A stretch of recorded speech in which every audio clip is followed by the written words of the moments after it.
policiers de la banlieue parisienne. Vous êtes sur la base militaire 10 et je vous donne tout de suite la parole. C'est à vous.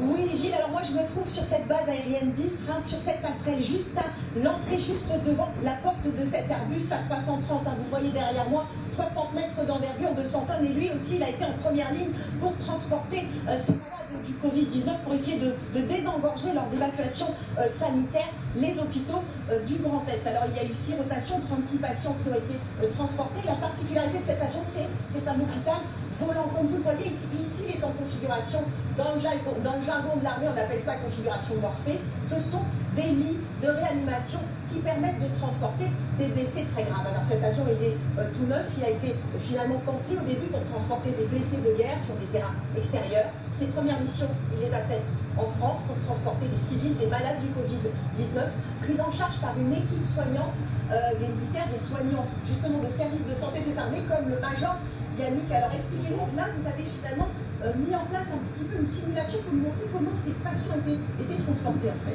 Tout à fait. Nous avons aussi donc un mannequin qui représente un patient, avec ce ballon qui représente donc les capacités pulmonaires du patient.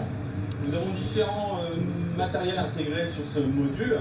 C'est un module de soins de réanimation lourd, ce qu'on appelle nous, notre jargon ICM, Intensive Care Module. Nous retrouvons donc des respirateurs, un principal et un de secours. Nous avons également des pousses seringues électriques, des pompes à perfusion de l'autre côté du panneau. Nous avons également un appareil qui nous sert à visualiser les constantes vitales du patient et également des dispositifs d'aspiration pour les différentes sécrétions qu'il pourrait y avoir. Oui. Complété donc avec effectivement des bouteilles d'oxygène pour permettre bien sûr l'oxygénation du patient sous respirateur. Alors l'avion il va décoller finalement à 8h50. Vous êtes très ému parce que vous me disiez c'est votre premier défilé du 14 juillet et très ému aussi pour tout le personnel soignant du service de santé des armées qui sera dans l'avion pour participer à ce premier défilé du 14 juillet.